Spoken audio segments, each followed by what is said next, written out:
Hello student, हम part number 18 पढ़ने जा रहे हैं। संघर्ष के कारण मैं तुनक मिजाज हो गया धनराज। हॉकी के प्रसिद्ध खिलाड़ी धनराज गिलोल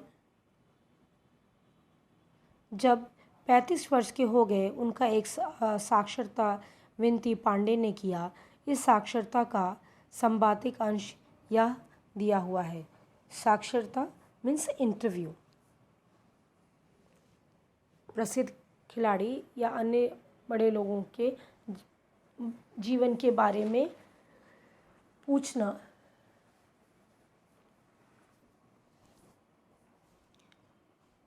विनीता, खिड़की पुणे में तंग गलियों से लेकर मुंबई की हीरानंदिनी पवाई कॉम्प्लेक्स तक आपका सफ़र बहुत लंबा है और कष्टसाध्य रहा है। इस सफ़र के बारे में कुछ बताएंगे?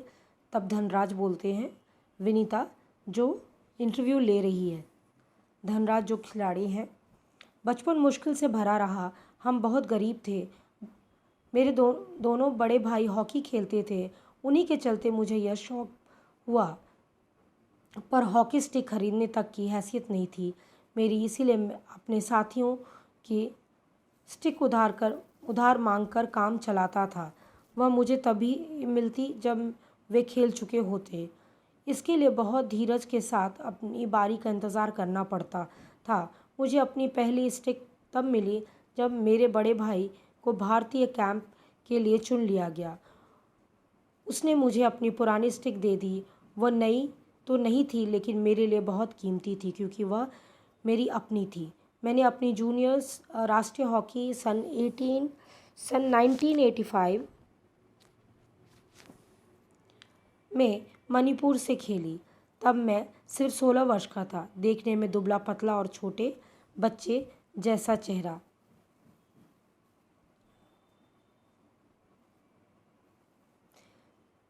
अपनी दुबली कदकाठी के बावजूद मेरा ऐसा दबा था कि मुझे भिड़ने की कोशिश नहीं करता था। मैं बहुत जुझारू था, मैदान में भी और मैदान के बाहर भी। 1986 में मुझे सीनियर टीम में डाल दिया गया। मैं बोरिया बिस्तर बांधकर मुंबई चला आया। उस साल मैंने और मेरे बड़े भाई रमेश ने मुंबई लीग में बेहतरीन खेल खेला। हमने खूब धूम मचाई। इसी के चलते मेरे अंदर एक उम्मीद जागी। मुझे ओलंपिक 1988 के लिए नेशनल कैंप में बुलावा ज़रूर आएगा, पर नहीं आया। मेरा नाम 57 खिलाड़ियों की लिस्ट में भी नहीं था। बड़ी मायूसी हुई, मगर एक साल बाद ही ओलविन एशिया कप के कैंप के लिए मुझे चुन लिया गया। तब से लेकर आज तक मैंने पीछे मुड़कर नहीं देखा। विनीता, आपकी विद्यार्थी जीवन कैसा रहा? आपने स्कूल के दिनों में आपकी किस प्रकार की यादें जुड़ी हैं? मैं पढ़ने में एकदम फिसड्डी था। किसी तरह 10वीं तक पहुंचा, मगर उसके आगे तो मामला बहुत कठिन था। एक बात कहूँ, अगर मैं हॉकी खिलाड़ी ना होता तो शायद एक चपरासी की नौकरी भी मुझे ना मिलती। आज मैं बैचलर ऑफ साइंस आर्ट्स भले ही ना हूँ, पर गर्व से कह सकता हूँ कि मैं बैचलर ऑफ हॉकी हूँ।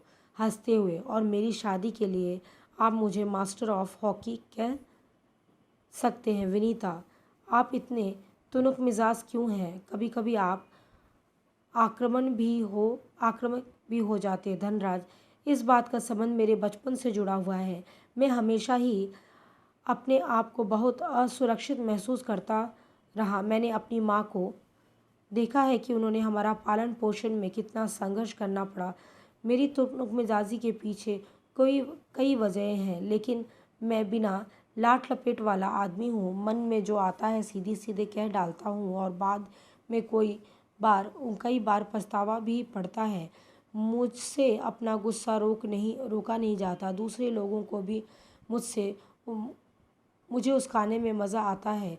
मुझे ज़िंदगी में हर छोटी छोटी चीज़ के लिए जूझना पड़ा, जिससे मैं चिड़चिड़ा हो गया हूँ। साथ ही साथ मैं बहुत भावुक इंसान भी हूँ।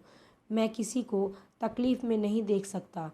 मैं अपने दोस्तों और अपने परिवार की बहुत कदर करता हूँ। मुझे अपनी गलतियों के लिए माफ़ी मांगने में कोई शर्म महसूस नहीं होती। विनीता,